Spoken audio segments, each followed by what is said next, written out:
Thank you, sir. What nonsense is this, yeah? What is this, sir? Heckling? What is heckling? She's not. What is this? I haven't even started. Sir, what is I don't this, even sir? understand. நீங்க என்ன பேசுறான்னு புரியாது. I know. எதுக்கு புரியாம பேசுற? Sir. ये भाजपा का मानसिकता है. Sir, what is this? She's not even started and your member is heckling us, speaker. This is the respect for women. Exactly, sir. What is this? I don't even understand what he says. What is the point in saying this? What is this? Why is this started? This is the respect for women. This is how you behave. BJP doesn't respect women. They have no respect for women. Started a speech. Shame on you. Shame on you. Really? Shame on you. Shame on you. Really shameful. Very shameful. Idiot.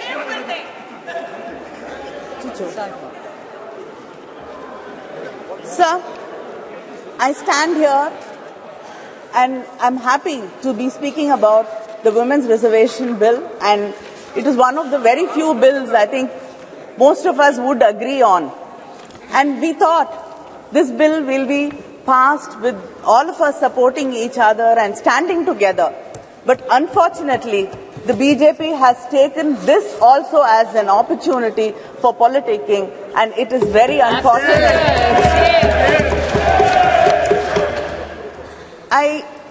I'm just reminded of what Periyar said when I see the BJP speaking here and heckling us, that the pretense of men that they respect women and that they strive for their freedom is only a ruse to deceive them. You did now. You did. Just you did. That is your first example. I'd like to quote the former Chilean president, Michelle Bachelet. A better democracy is a democracy where women do not only have the right to vote and to elect, but to be elected. In 1990, after the Montego-Chelmsford reforms were passed, we got the rights to vote, especially in the Madras presidency and the Bombay presidency. The Justice Party, Needhi Katchi, passed a resolution on 10th May 1921 to grant voting rights for women for the first time in India. In 1927, Tamil Nadu elected its first women legislator in the country, Dr. Muthulakshmi Reddy, who was instrumental in abolishing the Devadasi system. But sir, nearly 100 years after that, we still have not passed the bill. In 1929, Periyar, in the Self-Respect Conference in Chengalpet, passed a resolution insisting on reservations for women in education, employment and politics. The Women's Reservation Bill was first brought with the support of the DMK during the United Front government in 1996, September. And then Thiru Devegowda, who was the Prime Minister, brought this bill, and the Law Minister Ramnath Kalab was the one who presented the bill in this House.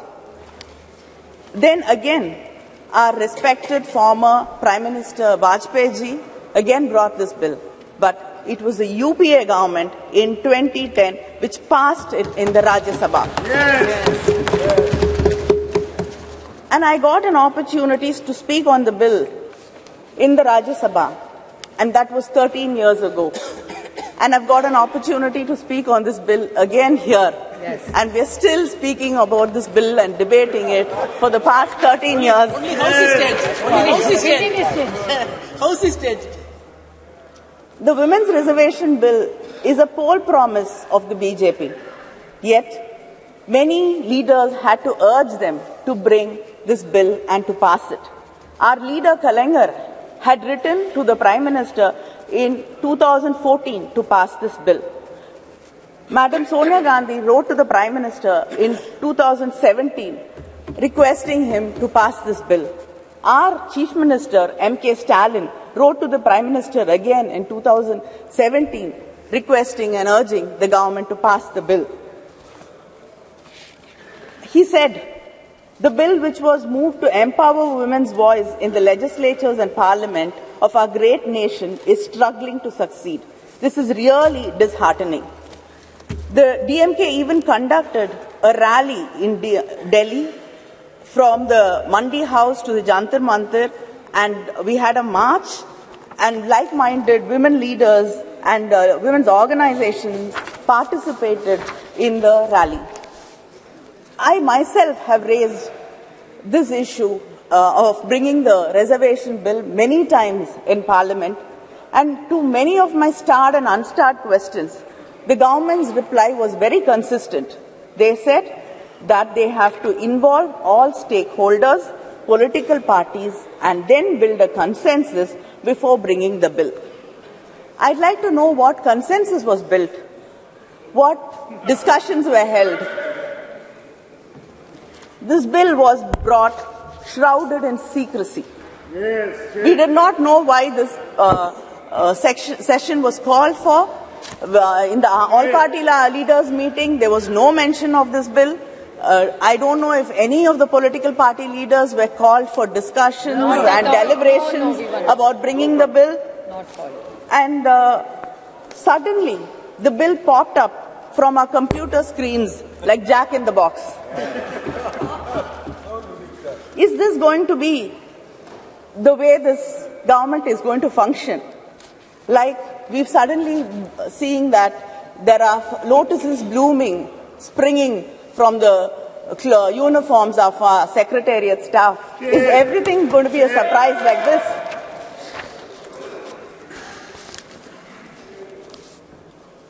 In spite of all this, when the Prime Minister mentioned the Women's Reservation Bill, and when our own Meghwal ji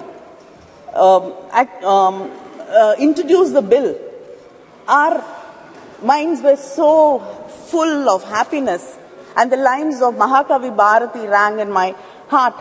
பட்டங்கள் ஆழ்வதும் சட்டங்கள் செய்வதும் பாரினில் பெண்கள் நடத்த வந்தோம் எட்டும் அறிவினில் ஆணுக்கு இங்கே பெண் இளைப்பிள்ளை தான் என்று கும்மி அடி, which if I translate says that we have come to make laws and to rule.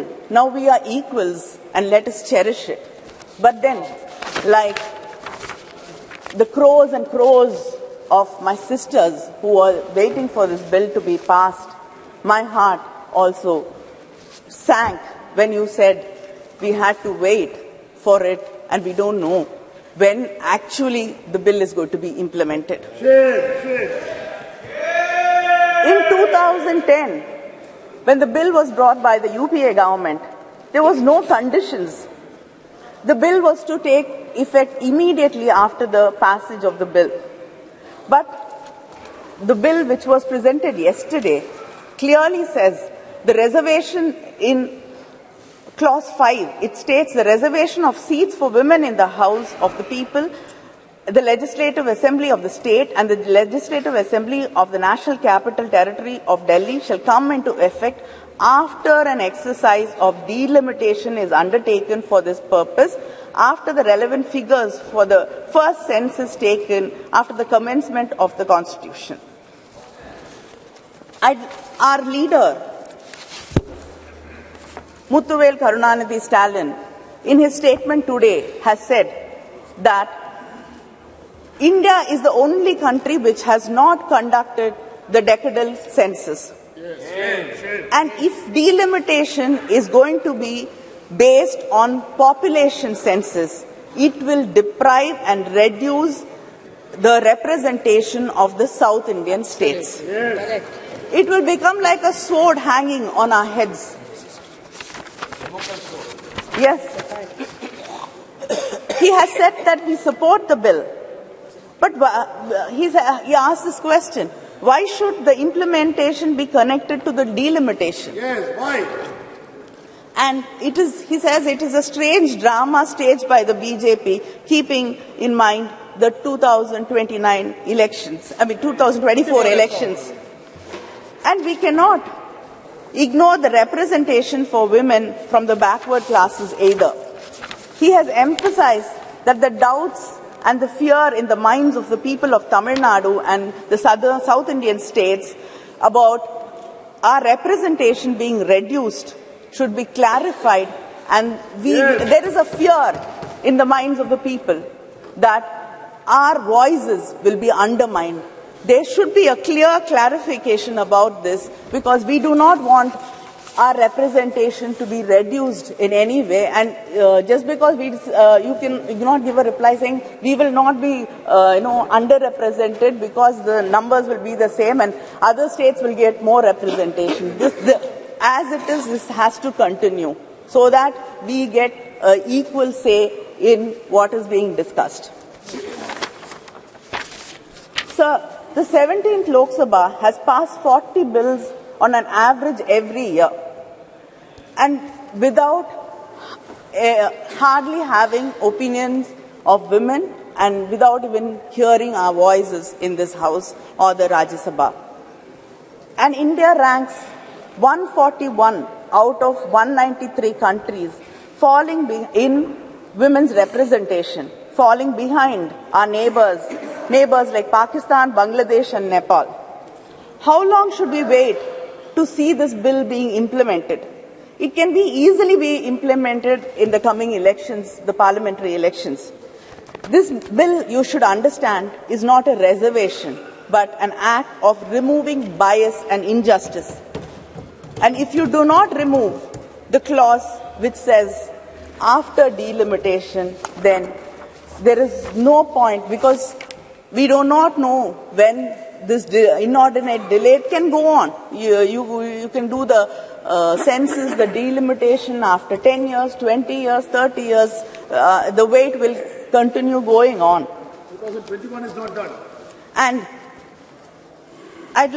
And of course, some of our leaders are very worried that if a woman becomes like a man, like if a man becomes like a woman, he gets the qualities of a woman, then he becomes God. But when a woman becomes strong, brave, then it is not something which is acceptable and she becomes a devil. You believe in God, you believe in Hinduism, and I'd like to ask, what is Kali? Isn't she brave? Yes. Isn't she strong? Yes. So who are you insulting? This is why cannot women be strong? Why cannot women be brave? There are stories of, haven't women participated in the independence struggle? Haven't women fought wars? Haven't you seen leaders, strong leaders like Mrs. Indira Gandhi in this country? It is this kind of words which actually put fear in our hearts. And yes, Jayalalitha was a strong leader. I accept. I have no hesitation in accepting that she's a very, very strong leader. Well done, Kani. Well done. Well done. Leader admitted. Exactly. Well done, Kani. And Mayawati ji, Madam Sonia Gandhi. Mamta Banerjee. Mamta Banerjee. And the one of the names you often forget is Sushma Swaraj ji. Yes. And I also like to quote